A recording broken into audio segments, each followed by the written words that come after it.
Good evening, everybody, and thank you for joining us for another of our Discover Wildlife evenings. My name is Ian Lloyd. I'm one of the product managers here at Wildlife Worldwide and the Travelling Naturalist. This evening, I'm thrilled to be joined by Mike Dilger for our Best of British talk. I'm sure most of you will know Mike already, but for anyone who doesn't, he's an incredible naturalist, one of our most regular tour leaders, and a joy to travel with.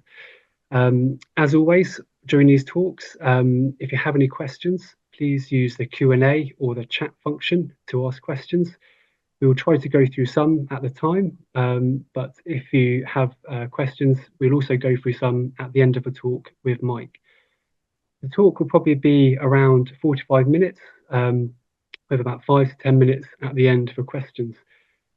At the end of the talk, we'll also have a poll, where you'll have the option to request a travel plan for any of the trips you hear about this evening. So if you're ready, Mike, I'll hand over to you. Ian, good evening. And welcome, fine folk. I've got many friends out there watching tonight who I've led before, and many future friends who I may lead in the future. I don't know what you've done right or so wrong. This is my second Zoom in successive weeks. I think one of the Wildlife Worldwide staff has got the onerous job of trying to get a lot of people who travel lined up with these Zooms. So you've got me 2 weeks in a row, and then I'm on again to talk about Papua New Guinea a little bit further along. But welcome aboard. Thrilled to talk about Britain. I'm British. I love watching wildlife in Britain. I've got the onerous task in 45 minutes of travelling from the Somerset Levels to the Highlands and Islands. So it's going to be a whistle-stop tour around most of the trips that I do around the British Isles. And obviously, as Ian said, any questions, please send them to the end, or you can send them via email later on. Of course, I can get back to you. But those of you that don't know me, they've probably seen me on The One Show. I've been working on The One Show for 15 years. I've done 450 films, pontificating about everything from bumblebees to basking sharks. I still do The One Show, mostly with my boy Zachary. We've got a film coming out at half term. But more and more important for me is tour leading, which I absolutely love. I love doing two things. I love being outside and finding wildlife and sharing it with people. That's why I've got one of the best jobs in the world. Anyway, without further ado, courtesy of with The One Show and Wildlife Worldwide, there's hardly anywhere I haven't been in Britain. I reckon I'm probably one of the most traveled people in the British Isles, and I've been to more places than David Attenborough, I reckon. So I'm going to quickly whiz through where we're going to go tonight. Starting at the Somerset Levels. I've just come back from a very successful tour to the Somerset Levels in January. Then we're going to go to the South Coast. We've got a fabulous trip I'm co-leading with Ed Druitt at Hampshire, Dorset and Wiltshire, which is sold incredibly well. Ran for the first time last year, went super well. I'll talk about that when I get there. And then the Highlands, Speyside, probably the place I know best outside of my own back garden. I've spent a huge amount of time up in the Highlands. So we're talking about the Scottish Highlands. Then we come back down to Somerset Levels again for the spring trip, because winter and spring are so different. It's chalk and cheese on the Somerset Levels. So we'll have a different flavour there. Then we're going off to the delightful island of Mull, where I've done a lot of trips, most of them with Alexa Kershaw, who some of you will know, who's my tour leading wife. We get on brilliantly together, and I love working with Alexa, who lives on the Isle of Mull. Then we're going up to the Shetland Islands, the Northern Isles, that archipelago that's closer to the Arctic Circle than it is London, which is an amazing trip we've got planned at the end of June around Simerdin, the longest day where it barely gets dark. Then we'll go back to the Highlands and Islands in autumn. The great thing about the Highlands is they're really good in early spring and late autumn. And then we'll be going on to Islay, the wonderful Queen of the Hebrides, to find out. A first trip ran last year. I was due to lead it. I broke my arm, so my friend Simon stepped in for me, but I'll be doing it again this year, coming up in November. And then just quickly, we're going to the Outer Hebrides for the first time, which is brilliant. I'm so excited about this in 2026, a trip I've just organised with Ian, who was just speaking to you earlier. And then hopefully I'm sorting out a trip which is wildlife, walking and flowers and chuffs on the Lizard Peninsula in spring. So for those that like walking and sea cliffs, then we'll talk a little tiny bit about that at the end. But I've got a lot to get through. I better crack on. Somerset Levels, I live very close to the edge of this map. You can see right at the top that lake. There's two lakes. The one on the left is Blagdon. The one on the right is Chew Valley with a little tiny island called Denny Island. I live right at the top of that lake. So I have to cross the Mendips to get to the Somerset Levels. It's like a wonky letter H, the Somerset Levels. You've got the tiny line called the Poldon Hills in the middle, the Quantocks to the left or southwest, and the Mendips to the northeast. So we spend a lot of our time working our way through the north part of the Levels, north of the Poldons, and the south part, going right the way to Burnham-on-Sea and to Sturt and the River Parrett and all that area. So this is it in winter. It was looking just like that last week. We had a very successful tour. Beautiful place. I mean, it's fantastic because it's so flat. It's called the Levels for a reason. And the wonderful thing about the Somerset Levels is lots of different conservation organisations are all working together. So the RSPB, the Wildlife Trust, Natural England, the Hawk and Owl Trust, they all have contiguous nature reserves right next to one another, and they're all managing the same water level. So what you've got is you've got a big expanse. And this is one of the real positive conservation success stories of the last 50 or 60 years. You hear about the decline of wildlife in Britain, how it's a depauperate nature, but not in the Somerset Levels where it's only good news. So you get those lovely low light. And of course, people come down to the Levels in winter for two types of birds, really, wildfowl and waders. This is a flock of widgeon taking off on the Somerset Levels. And we just saw huge numbers of the whistling widgeon. You can quite easily see pretty much close to 12 species of duck in the short tour that I do, which is 2 full days and 2 half days. So if you like your ducks, you like your wildfowl, this is a brilliant place. So we've got kind of widgeon, teal, gadwall, shoveler, potsherd, goldeneye, goosander. I mean, there's just gadwall, there's stacks to look at, and they're looking brilliant at this time of year because they've molted and they're looking at their absolute best. I was with a chap called Alan Rosen last week who took this beautiful picture of a drake widgeon. So you get a chance as well, quite often in some of the highs of the reserves, to get really close. So if you like to photograph your birds, you can take some beautiful pictures of wildfowl and also learn those calls. So the whistling of the widgeon, the purr, purr of the teal, the of the gadwall. So it's great getting to grips with all the wildfowl on there. But the other W, of course, is waders. It's a big area of wetland.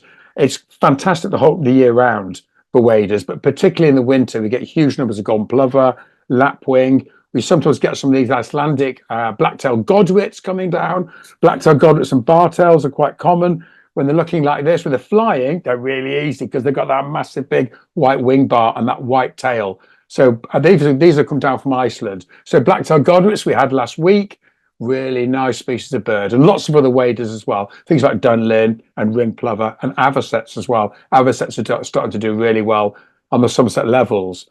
It's a very atmospheric place. This is one of my pictures. This is a marsh harrier at low light flying over the reeds. And this was one of Britain's rarest birds. Back in the 1980s, we went down to one pair of marsh harriers that were at Titchwell, but now they're doing phenomenally well. This is almost a trash bird on the Somerset Levels. The male and female look completely different. They're sexually dimorphic. They're quartering the marsh. So if you want to see marsh harriers, you're guaranteed. I didn't use the word guaranteed easily, but you're guaranteed marsh harriers. Most people, of course, come down for the starling murmurations. It is the biggest starling murmuration in northwest Europe. They're coming mostly from Baltic regions, so they're coming from Poland, Estonia, Lithuania, Latvia, and then Germany. They're moving east to west to take advantage of the mild conditions that we get because of the Gulf Stream. And it's because of that Gulf Stream they come there, because at the same latitude as us, if you go over to North America, They've got polar bears at the same latitude as London. So they're coming here and they're taking advantage of those reed beds, those big reed beds where there's water below, where the predators can't get to them. And they do this fabulous murmurating. Here's a picture I took of them, just like smoke in the sky. And you can get predators. You can get a sparrowhawk or a peregrine cleaving the flock, marsh harriers going over the top of the reeds, trying to take a starling. So yeah, it's the most amazing spectacle. It's also a very popular spectacle. People who never watch wildlife throughout the year, not people like you, will come down to see the starling murmuration as their one wildlife fix. But we know we get lots more wildlife fixes. But it really is quite the cherry on the top of the Bakewell tart of our Somerset Levels trip. So in spring, it's very different. The whole place comes alive with summer visitors. Wherever you go on the Somerset Levels, you will have this view of Glastonbury Tor. This is the view from Ham Wall. This is the Tor View Hide, where we often go. We had fantastic views last week of herons building nests. Most people think herons nest in the tops of trees, but they also nest singly in reed beds. And a few of the guests took beautiful pictures of herons coming back with massive, big Salvadori type moustaches, big branches coming back and building their nest in the reeds. So just in front of us here. So this is the Somerset Levels where the leaves are on the trees. All the birds are back in glorious number. And this is a view that you often see across the levels in spring, early in the morning. And one of the things that I always like to do is I like to get up really, really early and do a dawn chorus, because I think it's probably the richest site in Britain for warblers. You can get close to 12 different species of warbler. It is, the Somerset Levels is the best place to see egrets in Britain. It's the only place where great white egrets are breeding. They're really common there now, breeding in the reed beds. Also, as well, I've got little egrets, which everywhere does, but we have breeding cattle egrets as well. So you can quite often see all three egrets, species of egret in one day. I'm still waiting to see if a guest can get a picture of great, little and cattle in one shot, because that would be flipping good. It's difficult as well because cattle and little egret, cattle's like the fields and little egret like the ditches along the side. Great white egrets are found everywhere. So yeah, that's a challenge to the people who come next time. Really positive conservation success stories, the cranes. We have a native population of cranes over in Norfolk at Stub Mill that colonised Britain naturally. This is an introduced colony, the very famous colony that was hand-reared at Slimbridge with famous puppets, so they weren't used to humans. But now there's a self-supporting population. If you go south of the Somerset Levels, over the Poldon Hills, we've got a very good chance of catching up with the cranes. Now they should be displaying, but I've not actually failed to see the cranes on any Somerset Levels trip. There will be at some point that I will fail. And we managed to get 3 last week. So the cranes are beautiful. It's like massive wingspan. It's basically like a plank crossed with a pool cue. And they are so loud. They're our tallest bird. They're kind of probably their neck craned up. They're about 5 foot. But also they've got this beautiful bugling call. So often I find by their call, and when they fly overhead, it is amazing. Of course, many people want to see bitterns. I mean, it is one of the toughest birds to see in Britain. Spring is the time. Winter, they're very difficult. They don't call much. They hide in the reeds. But I've got a technique whereby I go to a certain place and we stand there and we hold our nerve for 40 minutes, 45 minutes. Usually we get a bittern flying round. So I'm very confident that we'll get bitten at some point during the week. Usually they're flying around. Last spring, we had 2 males chasing each other. And one of the guests got one of the bitterns going, "Ah!" and calling aggressively to another bittern as it flew over our head. So getting bitten is one of the top birds that we really want to go for. And certainly spring is the time to go for that. Lots of other little subtle birds as well. One of my guests, Babs Moore, took this picture. This is a yellow wagtail. We all know about pied wagtails. They're in the motorway service stations at the moment. Grey wagtails go for water. They often sit on my roof above my house because they've got a stream at the bottom. But yellow wagtails are really difficult.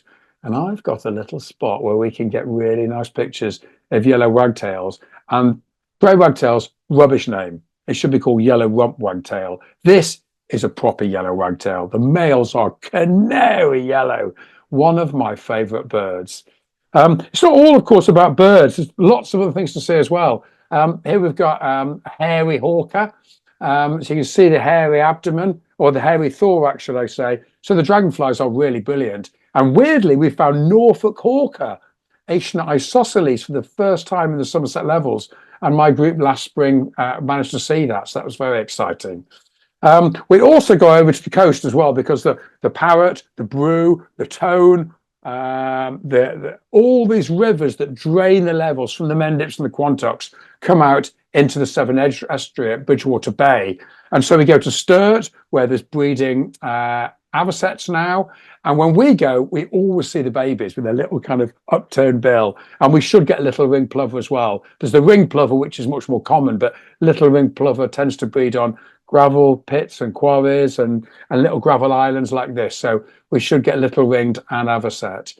And what's really exciting is on the next trip for the Somerset Levels, I've got 3 trips back to back this spring, which I think are full. There might be a couple of places on the very last one. Certainly the first 2 are full, but we're changing it slightly next spring. So we're going to do hills and levels. So we'll still spend the same amount of time on the levels, but we'll go to the Quantocks for a day to go for the Western Trio, pied flycatcher, redstart, and wood warbler.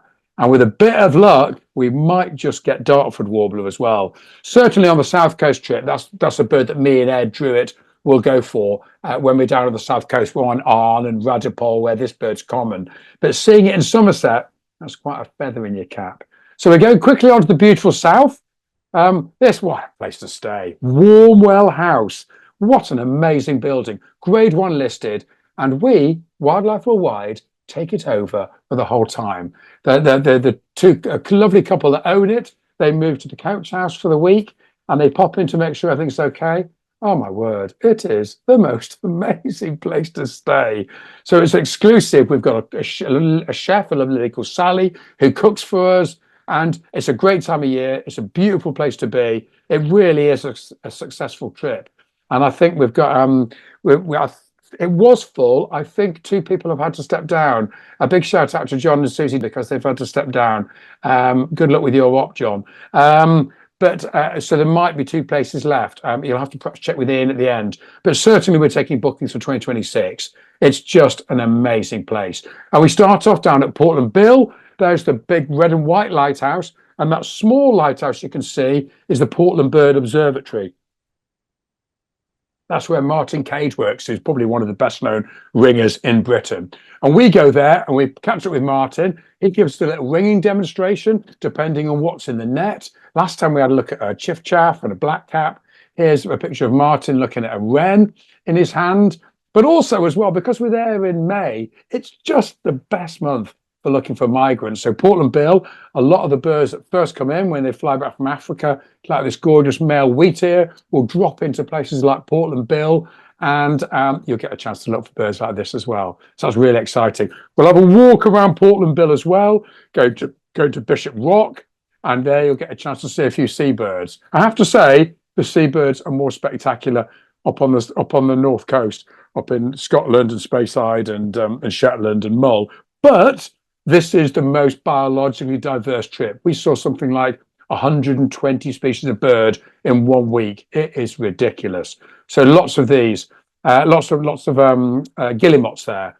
And then we're looking down from Portland Bill, right over the very famous Chesil Beach. You can see where it links to the mainland there, and to the left is the Fleet. Now that Fleet is a cracking nature reserve. And that's where we go. We'll stop off at the Fleet on the way back onto the mainland, and we'll look for this is ringed plover without that lovely golden eye ring. When it flies, it's got the white flash in the wing. So that's ringed plover, but this is one of my favorite birds.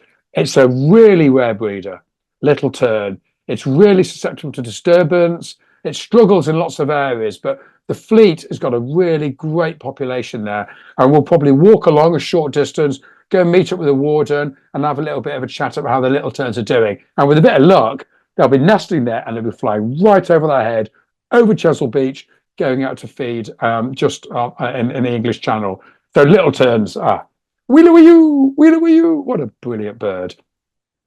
We'll also be popping into a few other reserves nearby. This is Logmore. We'll also go to Arn as well to have a look round, and Radipole Lake. great for waders, like this beautiful green sandpiper. Doesn't really breed in Britain. Tiny numbers do. It's a spring migrant in the spring and an autumn migrant in the autumn. But in spring, they're looking really, really lovely, like this, really sharp, like a common sandpiper, only much more dapper. So we'll certainly be looking for green sands and birds like this, which when I first started bird watching, you never saw. It's still hard to see. This is a Chetty's warbler, which go witchy, witchy, witchy, witchy, witchy, witchy. Got a small but skulking bird with a big song, often right in the middle of reed beds. So Chetty's warblers now, because we're getting milder winters, are starting to do really well. So this will be a bird that we'll hear quite a lot during our trip, and hopefully we'll see them too. The great thing when myself and Ian devised the South Coast trip was to try and get some exclusivity to it. Exclusivity in terms of where we're staying at Warnwell House, but we have a fantastic day in Wiltshire on Salisbury Plain. We meet up with this fine figure of a gentleman. I've known Dave Waters for probably about 25 years. I've been very heavily involved in the Great Bustard Group. I've interviewed Dave quite a few times. I gave a talk for Dave last spring. So I'm massively into his project. He is the man, in association with his team, that have brought back the Great Bustard to Wiltshire. And we will be having an exclusive day out with Dave. We'll have a safari around the Somerset Levels. We'll have a safari around Salisbury Plain. We'll have a talk from Dave beforehand about how he started the project and how people are involved in it. And the great thing is, when we go there, we pay a contribution, and that goes directly to supporting the Great Bustards on the level. So brilliant bloke and an absolutely fabulous day. Last time, it was wonderful. We had views like that through the scope. It was wonderful. We're a little bit late in the year for displaying, but we got a tiny bit of displaying. This bird's weird. It just like turns itself inside out and just virtually goes white when it's displaying. But we saw them really well with scopes and bins, and we're basically with the main man all day. So Dave will look after us and take us round, and it's just a VIP day. And we're good chance, of course, as well of spotting stone curlews. They're thick knees. It's called stone curlew because it sounds like a curlew, curlee, curlee, when it's flying around. So we should get this close by to where the bustards are. We saw it pretty well last year as well. So hopefully we'll get bustards and stone curlews. Then we'll go off to places like Acres Down, which is a really good raptor watching spot. Those of you kind of watched me on the One Show know that I went with my son Zachary to see all 3 species of woodpecker in one day that went out at the back end of last year. And this is where we went. This is the place to look for honey buzzards. We didn't see them last year because the weather was pretty good, but the only poor day was when we were at New Forest. But hopefully this year we'll get honey buzzards overhead. But one bird we'd definitely be looking out for is woodlark. I keep saying one of my favourite birds. This really is one of my favourite birds. It's got shorter crest. It's got a shorter tail. It's got the little kind of white patch at the bend of the wing, what they call the alveolar, just there. And listen to its song. Skylark's got a good song, but hopefully you'll be able to hear. This is woodlark singing, and they sing above your head, and they just drop down to the heathland. Oh, you get a very that goes loo loo loo loo loo as it drops down. The forests, of course, in the New Forest are famous, and we'll be going in there to look for all manner of birds. Lesser spotted woodpecker is difficult slightly later in the year. The best time is February, but it's good for really other good birds as well, like redstart, like both species of woodpecker and hawfinch. I have to say, I was the only one to see the hawfinch last year on the trip. I was slightly ahead of the group, and I was like, I've got a hawfinch, I've got a hawfinch, get over here, I've got a hawfinch. Everyone came over, just about to lift the binoculars, flipping flew off. But next year, hopefully, everyone will see it. And this is a bird I saw last week, close to home. So the hawfinch is one of the stellar birds. I mean, they're like smoke. They just disappear. I never have ever turned my back on a hawfinch. It has always left me and always left me wanting more. I drink in every second of this shy woodland bird. It's a top draw bird. Easy as that. Talking about that exclusivity again. These are 2 of my really good friends. Howard Inn's in the centre and who runs the Reptile Conservation Trust, and Terry Bagley, who's an absolutely amazing naturalist. Now, I met them when I was on the One Show, and I said, can we come and do a reptile day with Wildlife Worldwide with you? And they went, yep. So they know where all the sand lizards are, all the smooth snakes.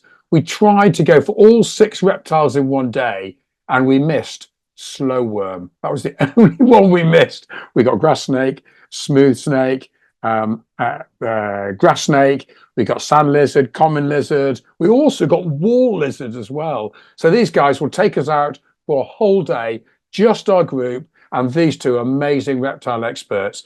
This is me and my son Zachary with Howard filming for the One Show, looking for smooth snake. Look at that. That is the rarest reptile in Britain.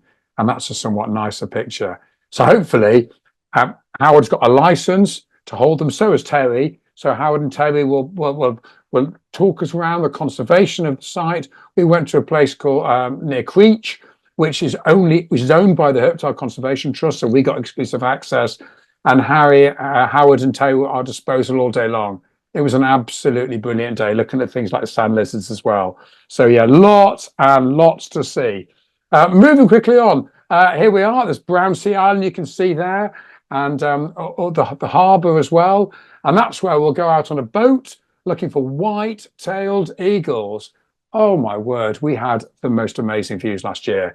There's a pair nesting in the harbour nearby Brownsea, and they were constantly flying over the boat. I mean, 50 yards up, but we had amazing views of them. And we'll also get a chance to go to a place called Carey's Secret Garden, where we get another exclusive. This, I think, is Ian's picture, who's hosting tonight. And the ospreys, of course, the great success story is the ospreys are back breeding on the south coast. They're at Rutland, of course, in England. There's a few sites in Wales. They're really well known in Scotland at places like Lochgarten and Kincraig, and Inch Marshes. But they're doing really well, and they bred successfully again last year.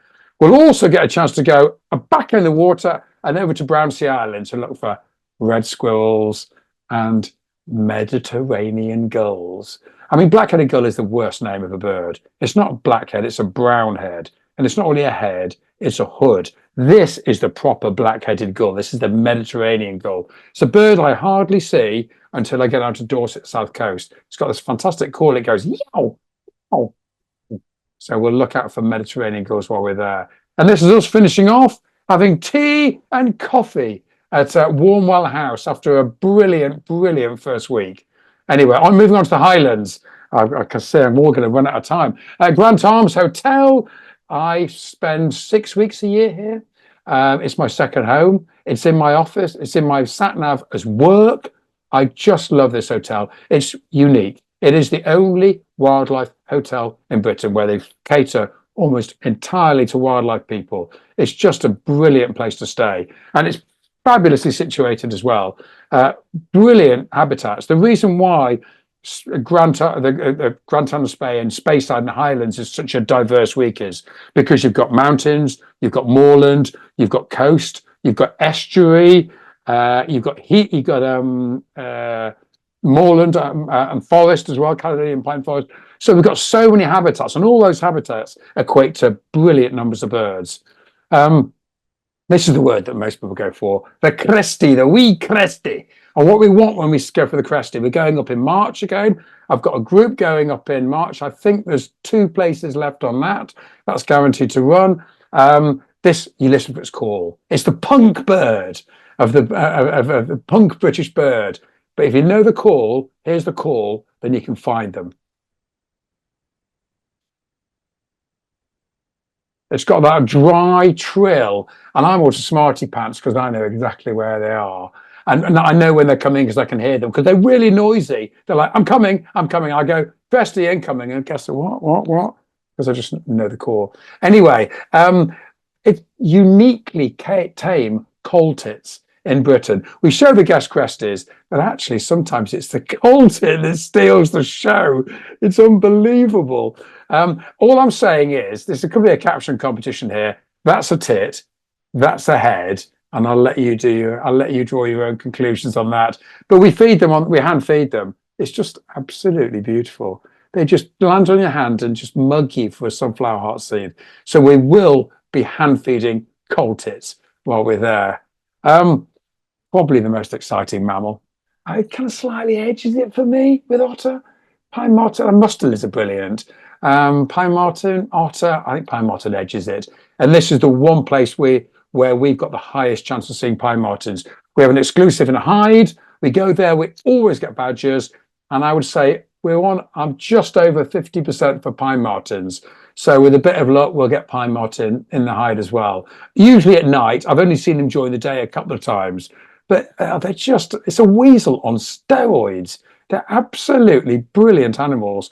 And because of the yellow mustard bib and the brown blotches, you can identify the individual animals because they've all got unique markings according to their patterns. So I love seeing that. A shout out to Celia Barnes, one of our guests who's been out with me loads. Celia is coming to me to Mull, coming with me to Mull this year. And this is Celia's picture. Look at these red squirrels. I don't know what went on. She's just caught the moment. There's one squirrel running up and another squirrel's going out the way, get frightened by the other squirrel. So yeah, we'll see lots of red squirrels while we're there. And it's just probably the most photogenic animal. So yeah, we'll plenty of opportunity to photograph red squirrels when you're there. Certainly the autumn, good chance as well. Very good, extremely good chance of seeing red deer. We're guaranteed to see red deer pretty much. But in the autumn, we get the rut. We go down to Strathdurn and we listen out for the red deer calling on the hillside. And they're just incredibly photogenic. These are hard. These are proper Edwin Landseer, monarch of the glens, not the petty pilfered one, not the ones that are pampered down south. But they've got like 20 points or 20 tines. The real monarch of the glen has 12 points, 6 on each. There's those bow, bay, tray, the 1, 2, 3, and then 3 in the cup. So that's 12, 6 on each 12. So the really strong males may well be 12 pointers. But down south, you can see 20 pointers, but they've got it easy down south. Up in the north, up in Speyside, on the hills, it's hard living. So if you see a deer with a 12 pointer, a royal, that's a really good sighting. We'll go to moorland as well, spend lots of time wandering around, particularly around Loch-in-Daub, looking for red grouse, which is going to be our only endemic bird. Of course, people want to go and see Scottish crossbill, but that's been demoted as an endemic bird now. It's only a subspecies of common crossbill, but this is going to be an endemic bird to Britain. It was a subspecies of willow grouse, but now it's red grouse at its own, an endemic species to Britain. So we'll definitely be looking for the little red eyes of the males and the white feathery feet like regimental sergeant majors when they're walking around. We'll also go for black grouse. There's a couple of places I know where they're lacking, so we see black grouse every time. March is the best month, so when we go in March, they will be going bonkers, and then we're trying to impress females, and it's just a very, very impressive bird where all the males gather together on a lek and wait for the females and basically sort out their pecking order. Goldies, oh yeah, we love a goldie. I have never failed to find golden eagle on my Speyside tours.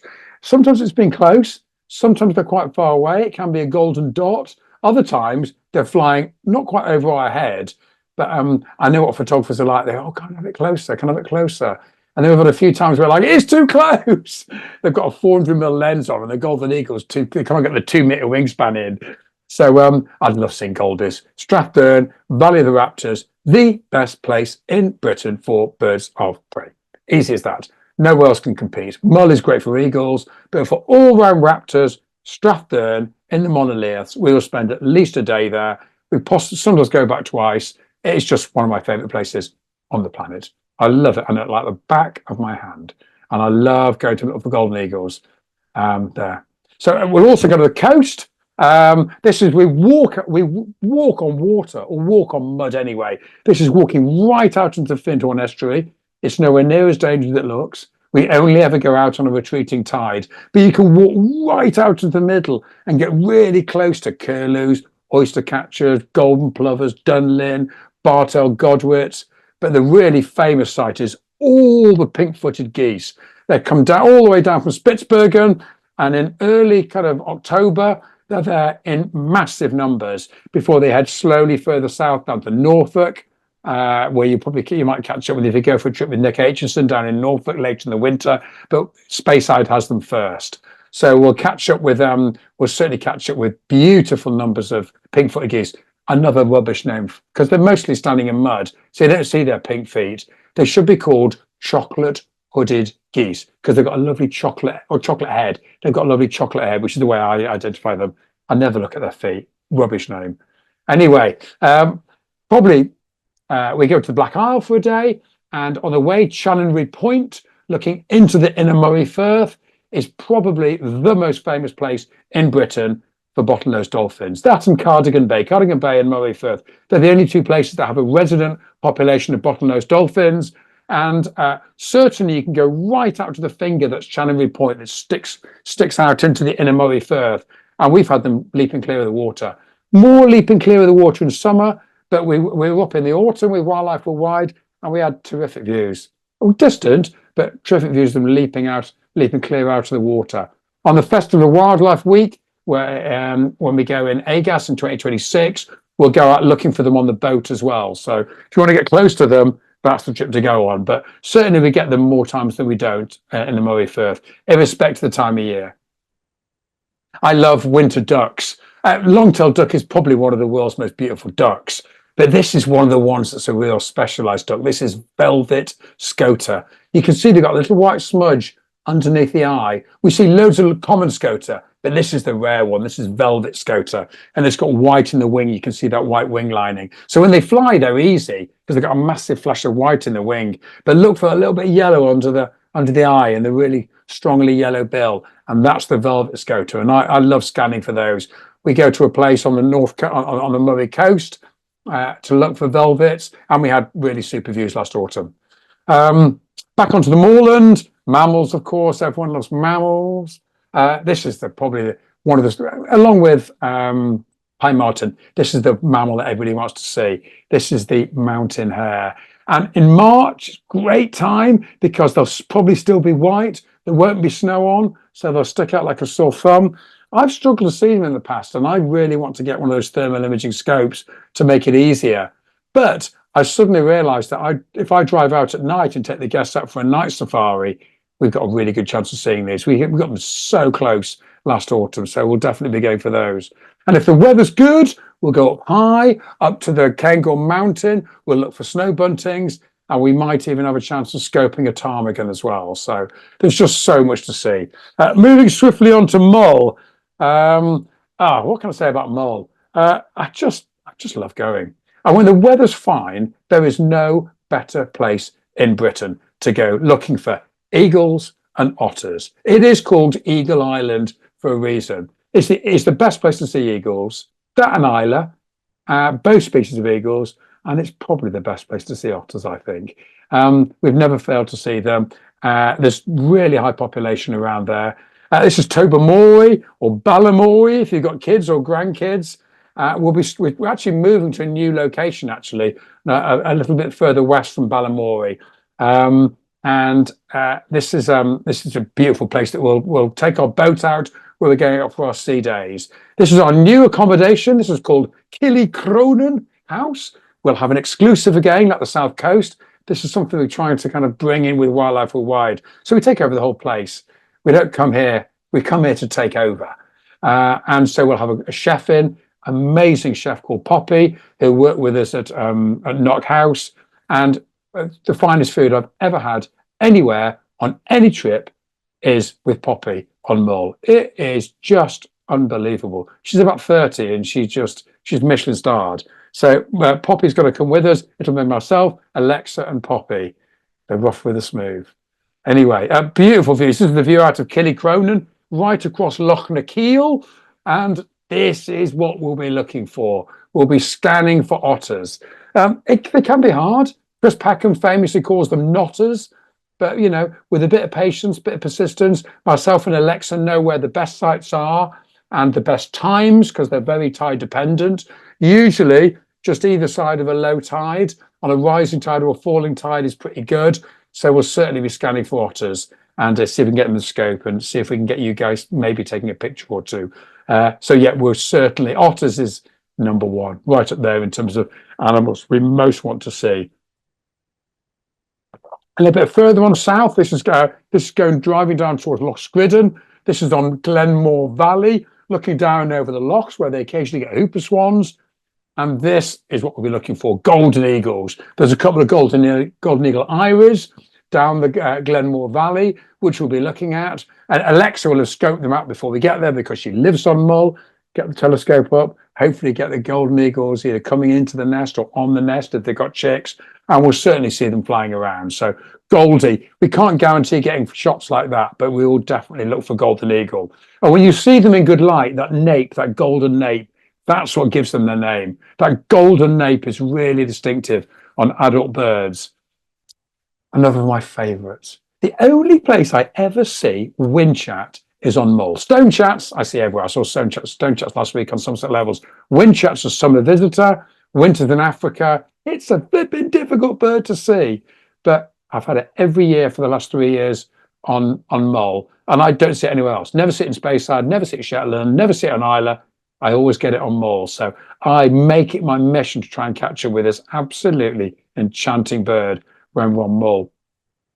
It's not just about being on the island. It's about going off on boats. That's the beautiful thing about Mull. It's so fabulously situated. The oceans are wonderful around, and the Shants are quite possibly, I mean, Skomer, the Shants, and the Farne Islands, there is no compare for small islands and seabirds. It is a wonderful day when we go there. This is Heart Rock at the end with all the guillemots on, and this is what we're after. There's a high street. You have to walk. You get on the boat, get off, walk a little bit. You walk up a little tiny bit of the hill, about 30 meters high, and you're on this high street. And there are puffins all along. It's just absolutely amazing. And you probably recognise those of you who've travelled with Alex Hyde. That's Alex wearing his red top, photographing them, and that is how close you get to the puffins. It is amazing. You know, it is one of the most celebrated birds in the British Isles, the sea parrot. And weirdly, because this area gets so many guests, the highest productivity of nests in the whole of Mull are on that stretch, because us humans keep the bonxes and the gulls away, so the puffins do incredibly well. So our presence, photographing them and enjoying them, is actually good for the puffins as well. We'll also get a chance to go on the way back or on the way there to Staffa. We might not land on it. We landed on it last time. But this is famous for Fingal's Cave, for those basalt columns. Probably my favourite day of the year is the day that I go out with Alexa and the guests looking for cetaceans. It's so exciting. You never know what you're going to see. Most of the time we get minke whale. We need flat conditions, so there's a little bit of luck involved. Sometimes we've had nothing. Sometimes we've just had amazing sightings. This is a minke whale with a bonksy, a great skew in the background. And this is Alexa's picture from 2023, when we had humpback whale, which was absolutely mind-blowing. The captain's been out for 15 years, going out every single day, and that was the second time.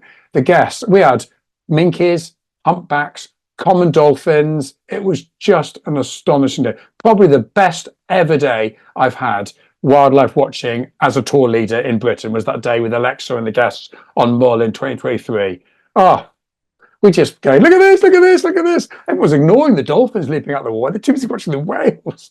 I can't guarantee that, of course, but you can certainly, you will certainly have a good day. And with flat water, very, very good chance of minke.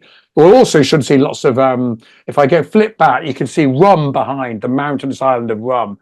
And also on Rum, there's Manx shearwaters breeding. They famously breed on Skomer, but we usually hit at some point during that day a massive raft of Manx shearwater. They're just brilliant birds. They're pelagic birds. They visit in the summer, they spend the winter off the coast of Brazil, and they fly like this, black, white, black, white. They're just absolutely sensational birds. For the photographers on Mull, probably, if someone says pick all these trips, probably I'd say Mull for photographers, because you get a chance to do this. We go out with Martin Keevers on the Lady Jane, where we feed white-tailed eagles. He's got 4 or 5 white-tailed eagle iris all around where his boat is, and they know the boat. He goes out there, throws a fish in, the birds come down and grab it. You do not need anything more than a 200mm lens. If you take a 300 or 400, it's too big. So these birds come in. They're completely wild birds. They come in, snatch the fish off the water, and it is a breathtaking experience. Most times we get 7 or 8 passes. So if you don't get your focus right, your shutter speed not quick enough, your exposure right, you can tweak it and go again. So if you want a shot like that of a white-tailed eagle, Mull is a trip for you. Mull, moving on quickly. I know it's 1/4 already. I'm about 7 or 8 minutes away, and I'll speed up. Shetland. Shetland is. I've been to Shetland probably 20, 30 times. I've done 3 trips now. Every time around Simerdin. This is a beautiful view looking south of the archipelago towards Sombra Head. So we fly into Sombra and we stay at the Sombra Hotel. You can see the Sombra Lighthouse, and there's all this thrift in the background. It's just all about coastline. There's so many fantastic little islets around. And it's a brilliant experience going up there at Simerdin. Simerdin is the longest day of the year, 21st of June, the summer solstice, and it gets dusky for about 2 or 3 hours a day. And on Simerdin this year, we'll be going out to Musa to look for the storm petrels on Simerdin, which is be an absolutely brilliant experience. So when we're there, for example, we're looking for otters again. The islands, Mull, Shetland, Islay, are really famed for their otters. They can be hard to see, but just persistence, I find, always pays off. Wonderful geological phenomena as well. This is St Ninian's Isle. This is the finest example, ladies and gentlemen, of a tombolo. So you've got this kind of sandy spit that's formed because the tide is working on different sides and pushing the sand in. And it's an island that has been linked up by this sandbar to create an archipelago. So we get a chance to walk along here, and these either side, brilliant for red-throated divers. We'll also be looking in lochs as well. This is Loch Spiggy where we're there, and that's the bird that everybody wants to see, red-necked fowl, red-necked phalarope. It's a polyandrous species, so the female looks stunning. The male behind is much more dull, boring, and dowdy, and it's the female that totally rules the roost. She'll mate a male, she'll lay the eggs, and the male will do everything, incubate them, feed the chicks, do the lot. And quite often that phalarope will then fly to Scandinavia, to Norway, where summer comes later, and have another male that she'll breed with later in the season. So it's an amazing lifestyle. The only place you can see them is Shetland or the Outer Hebrides if you're lucky. But Shetland is without doubt the easiest place to see them. So we'll be looking for redneck fowls. Lots of snipe as well, often sitting out in Fetlow on posts. 99% of locations in Britain in summer only have one species of swan, the mute swan. But there are breeding hooper swans up on Shetland, so we'll certainly be looking for hoopers while we're out there as well. And lots of terns. This is the Arctic tern. So common terns are breeding inland, Arctic terns are breeding in Farne Islands and further north. Got a lovely red bill. So everywhere we go, we should see lots of Arctic terns. Brilliant sea views. This is up towards Esher Ness, and we'll walk along these cliffs at Esher Ness where we're looking for this bird, the Wimble. It looks like a curlew, but it ain't. It's a rare breeding bird that breeds up in Somerset. It passes through Somerset in the spring and then breeds up in Shetland and the Outer Hebrides. And it's got a fantastic call. Curlews go, callie, callie. This is Hermaness we go to, which is Britain's most northerly outpost, the northern spot of Shetland. Just around the corner is the lighthouse, which is the most northerly occupied building in Britain. And the sea cliffs here are just world class. We get to see bonxes and, of course, puffins by the bucket load. Puffins everywhere. Puffins at Hermaness, puffins at Sombra. We'll see puffins in lots of places. And some of the auks, in many ways, I think razorbill is actually more beautiful than puffin, but I'll keep my own bigoted opinion to myself. One of the fun we do a couple of boat rides as well. We do a boat ride across to Noss, across to Musa to go and look for the storm petrels. We'll also go to Noss to see the amazing gannetry there, and this is just wonderful. And then on the way back, they throw fish overboard, and this is a clip of the gannets being fed on our trip last year.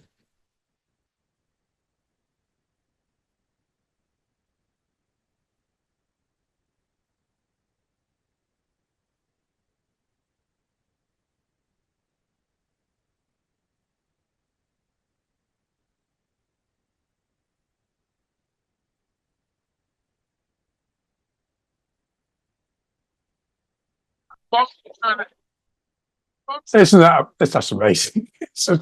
Photographers are having a fit.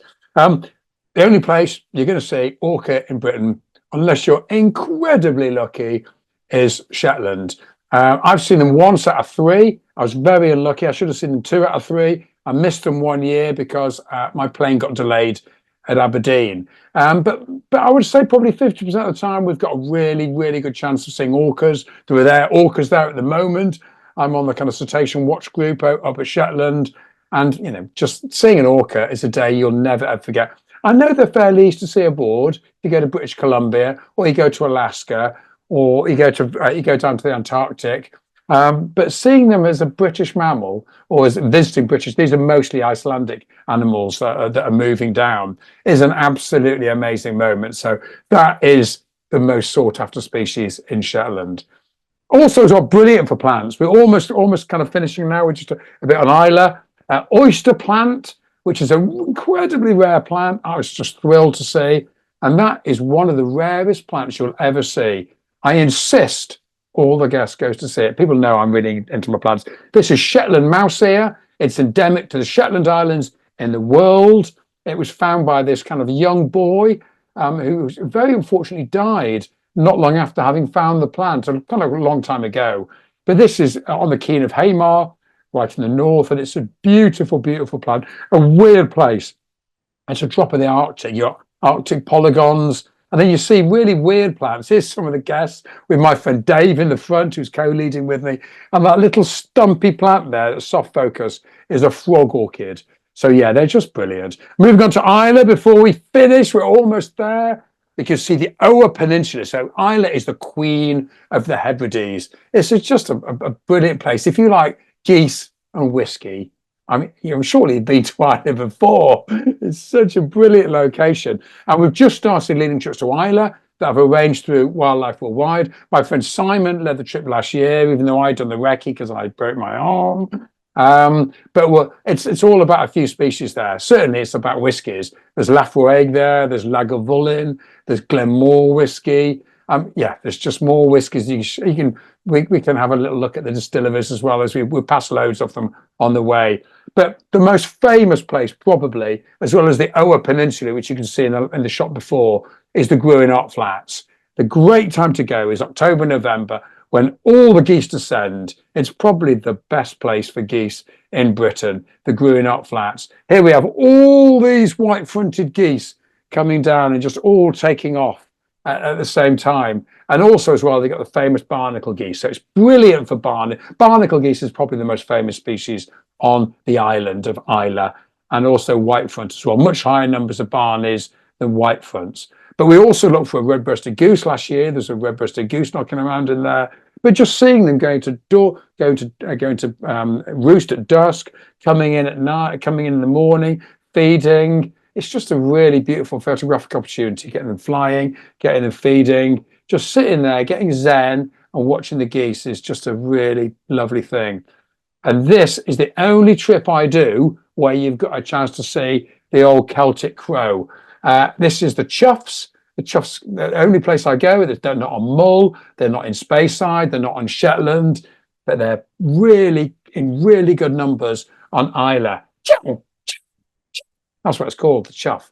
It's called, and they're just beautiful in the air. They are so glossy. Their bill is like a dagger, and they hang around socially. So we've got a really good chance of. Well, I saw good numbers. I know Simon saw good numbers there as well. So we know where they hang out. So I could spend all day watching this. That's our rarest crow, and it's an absolute Bobby Dazzler. Subtle birds as well. Twite. The little twite, probably Islay's the easiest place. We occasionally get them on the Shants. The only place I ever see them in my year is occasionally on the Shants and certainly on the Ower Peninsula, the big rocky peninsula in the south of Islay. So there's a feeding station there where you get a chance to see twite. They've got this wonderful call. They go zwee, zwee, zwee. And when you see them, it's a birder's bird. I mean, it looks a little bit like an LBJ or brown job, but I can guarantee to you, if you come on the Islay trip and we find twite, I will be very excited, and hopefully you will be too. super bird. We're almost finishing off. We go to Jura as well. The Isle of Jura is nearby. These are the three mountains, the Paps of Jura. So we catch the chain ferry, the ferry across, and we go over to Jura for the day. And there we've got fantastic views. This is looking out back towards Loch Gilphead on the mainland of Scotland. That's the Straits of Jura looking out over. And otters, we'll be looking for Otter's Eye. Good otter on Jura. There's good otters on mainland Islay as well. So we really will be going for otters. But probably Jura is most famous for its massive red deer population. Here's another, just about a monarch of the Glen there. You can see almost 12 points on that one. But there's a massive population. Hardly anyone lives on Jura. There's one road. We'll drive up that road, coast on one side, moorland on the other, looking for hen harriers, short-eared owls, all that kind of stuff. Beautiful place. Just quickly onto the Outer Hebrides before we finish. I know Ian's going to be shouting at me because I've run over. I know we started slightly late. Coming in 2026, that little dot down there is where we're staying at the Outer Hebrides. I've been trying to persuade Ian and Chris and Dan at Wildlife Worldwide, saying, why aren't we going to Outer Hebrides? Why aren't we going? It's just simply the most amazing place because it's almost like Britain 50 years ago. The wildfowl waders, owls, raptors are like nowhere else. I'll be going with my co-leader, Alexa, who's just the most brilliant company. Everyone who travels with her loves her. I adore working with her as well. And we'll be looking at Macca for things like the great yellow bumblebee, for breeding birds like oyster catchers and dunlin, the little black postage stamp on their bellies. And this is what we'll be looking for, Outer Hebrides. We've got a chance on Mull when we go to Iona, but that's really the only chance we've got. This is the trip you want to go on. Its scientific name is Crex, and you can understand going, Lots of cuckoos up there. Cuckoos down south are not doing very well. Most of the cuckoos in the northwest Scotland, there's Gent, the type that feeds on parasitizes medipipits, loads of medipipits on the Outer Hebrides. So we've got really good chance of seeing good cuckoos while we're there. And that's a beautiful view across. And certainly when we're out Hebrides, two species that we're absolutely looking for, hen harrier, male hen harrier. For my money, the most beautiful bird of prey in Britain. Some people say peregrine, some would say golden eagle. Seeing the ghost with a white rump, the pale grey ghost with a white rump. And that's my favourite raptor, and that's my favourite owl, short-eared owl. Simon said, my friend Simon went up there a few weeks ago, and he said, I just got sick of looking at short-eared owls. There were so many there. We should get them on Mull. We will get them on the Outer Hebrides. Fantastic. One slide left. In 2026 as well, just a flag. Everyone knows, who's been with me knows I'm mad keen on plants. We're just getting a trip, an expression of interest about going to Cornwall, going to the Lizard Peninsula, probably the most famous place in Britain for flowers, for choughs as well. And we'll be doing a walking and wildlife. So walking these amazing cliffs around and looking for weird and wonderful plants like this. That's thyme broom rape. So I've talked enough. I've probably talked 10 minutes over. I massively apologise, Ian. I'm more than happy to take some questions. Well, what can I say? I mean, it's called Wildlife Worldwide, Ian, but the beautiful thing is that we do loads of trips on our own doorstep. And some of the guests, like for example, my good friends the Nicholsons, they've said, we don't want to travel anymore abroad. We want to see stuff in Britain. We want to see stuff on our own doorstep. And so if you don't want to travel, if you don't want to get on a plane, just wake up to what's on your own doorstep, because there are some amazing trips and we will be delighted to show you them. Fantastic, Mike. That was sensational. Thank you so much. And yeah, you really showcased just what, beauty there is to discover in Britain. And across all those trips, they're so different. You're seeing very different wildlife in completely different landscapes. So there's plenty to work your way through. If you've been to Scotland once, there's a completely different side to it still to see. So fantastic. Thank you so much, Mike.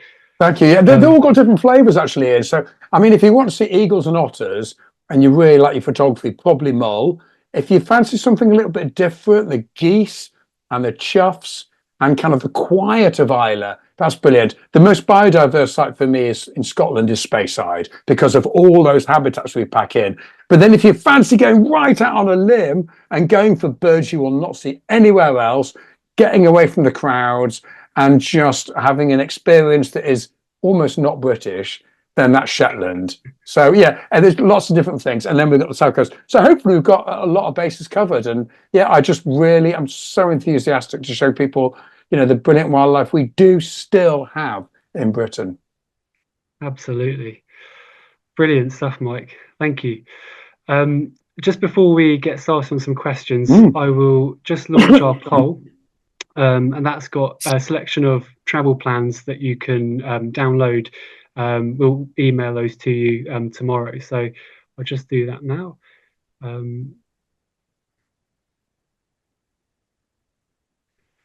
Great stuff. Thanks, Mike. So we've got some questions, and the first one I'll get started on is really we could cover this with a few trips, but for someone that's looking for a more limited walking trip, do you have any recommendations of those trips? I think we don't do a huge amount of walking on any of the trips, really, if I'm entirely honest. I would say certainly Mull is a lot of boats. Shetland, probably a little bit more walking, but we're never going up hills on Shetland. So the Scottish Islands will do a little bit of walking. Somerset Levels, flat and incredibly easy. And Islay and Speyside, we don't do much walking either. So the joy of these trips is that we for example, on Speyside, for example, quite often what we do is we'll drive, we'll jump out of the van, we'll scan around looking for eagles, we'll jump back in the van. So not on I don't think there's much walking on any of the trips. But if it's a fit group, if it's a group that wants to do some walking, we can easily do that. For example, when we go to Shetland, we'll walk to the storm petrels, but we're not going up ridiculous hills at any point. We're not going over uneven ground. We're not taking any risks, and we're going super slow, because if we're charging around the whole time, we're missing stuff. So, for example, if we look for ptarmigan, what we'll do is we'll drive to the Cairngorm Mountain car park, and we might walk 100 yards further up the hill, and we'll scan the hills to see if we can see any ptarmigan, but we won't be putting our crampons and our ice sacks on. So for more limited mobility, certainly the Somerset Levels, Speyside, we don't do a huge amount of walk. I mean, to be honest, most of them, really, there's not a lot of walking involved. And, we'll only go at the pace of the slowest person. And if someone wants kind of a day off, or somebody wants to kind of just kind of stay by the minibus and do some bird watching by the minibus, that can always be arranged. So, the key thing on these trips is just talk to me. But I would say I can't really pick one out as being any one that's easier or more difficult. They're all fairly relaxed. Great stuff. That's really helpful. Thanks, Mike. Couple others. If you had to pick one trip for all-round diversity of wildlife, what would that be? If we can pick two. Yeah, go on then. I would certainly the beautiful south, down south, because the south of England is more diverse than North Scotland, because we're going through so many different habitats. But in Scotland, I would say Speyside, without a doubt, the Highlands, because we just rack in so many different mountains, moorland, coast, estuary. Whereas we better chance of otter on Mull, a best chance of white-tailed eagle on Mull or Islay. So we'll get eagles on all those Scottish trips, and certainly on Outer Hebrides we should as well. So it depends really what you want. I mean, in terms of diversity, down south, the Somerset Levels in spring, or the south coast, and then in Scotland, it's Speyside really. But the other trips have their specialised subjects like eagles and otters and geese. So they've all got a little bit of a different flavour. But if I had to stick my neck out, beautiful south and Speyside, the Highlands. Fantastic. That's great. Also, just what would be the typical sort of weather in Shetland at the time of year we go? What could people expect up there? Shetland actually is nowhere near as bad as you think it is. It's never warm, I have to say, because it's quite low lying, and you will, even in June, July, you'll end up wearing a fleece most of the time. There's usually a fresh breeze, but you'd be amazed at how sunny it is. The one that's trickiest for weather is Mull, without a doubt. I mean, I remember I was on Mull, Ian, when you were on Skye, and we were there in the Annus Horribilis, the summer horribilis, which was 2022, wasn't it? Where we still found all the stuff. We still got eagles, otters, but it's tough when the weather's poor. But then in 2023, oh my word, not a single drop of rain on Mull, and we just cleared up. Probably the best week I've ever had tour leading. That was when we got the minke whales, the humpbacks. So I mean, it's potluck, because we all know, we're all British. We all know the weather is the one truly unpredictable thing. But Shetland, better than you think, actually, because it's so low lying. And Mull, I mean, we're only ever one wet day away from a dry day. So spring, Somerset Levels are great. Islay and Jura, the west coast of Scotland can be wet, but I mean, we can have brilliant weeks, we can have really tough weeks, but most of the time it's in the middle. We get a little bit of rain, a little bit of sunshine, and we totally make it work. Great. Yeah, that's really useful. Thanks, Mike. Also, another question about midges, and are they ever a problem on Mull particularly? No. Next question. No, not a problem. Yeah. Don't get any. Right. We're mostly by the coast. I don't think I've been bitten by a single midge in Scotland. Sorry, in Mull. I do sometimes do a summer trip to the Highlands, and if it's still, that it can be quite midgy. And usually just put a repellent on or wear a midge net. Shetland, 0 for midges. Mull, 0. The time we're in Islay, 0. I mean, we're talking, these trips are midge-free zone. They really are. We won't have any problem with leeches at all. Sorry, midges at all. No problem with leeches either. Yeah, luckily. Luckily. Great. And just one last one. For eagles, basically, which of the trips would you sort of recommend for someone that's sort of never seen eagles before? Mull. Yeah. Mull and Islay. Islay's fantastic as well. I mean, when myself and Ian developed the Islay trip, Ian very kindly sent me on a recce, and I just got sick of looking at eagles. Couldn't believe how many there were. Islay's really tremendous. Highlands, Scottish Highlands, Goldie. 50% of the time I get whitetails. If you want eagles, you want a close experience, Mull.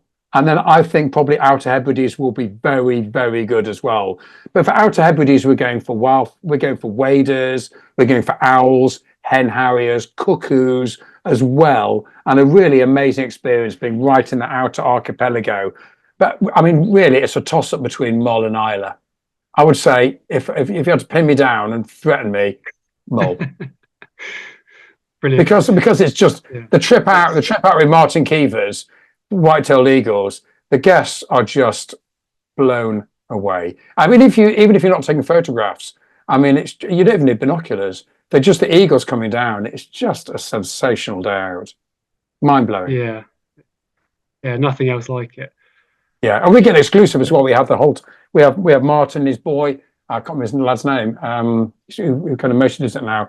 We just have the boat to ourselves, and so all the guests are there. We can move around, do what we want, and have a cup of tea on their biscuit after having seen 7-8 passes of whitetails. Oh, it's just flipping brilliant. I love it. I'm being paid to do it as well. How lucky am I? Great stuff. Right, well, I think that's all the questions we've had this evening. Also, just to say, we've got our next talk, which will be on macro photography, with Alex Hyde, who is the absolute guru on everything macro.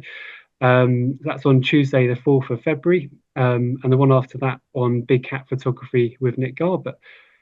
So, just like to thank everybody again for joining us this evening. And thank you, Mike, of course, for a sensational presentation. That was so inspiring and, just full of so much to enjoy there. So thank you so much.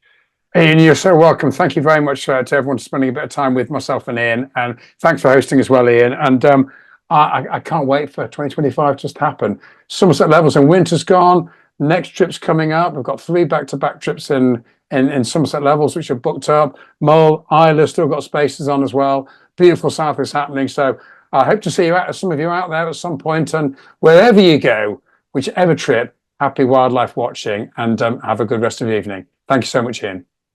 Thank you. Thanks, everybody, and good evening. Good night.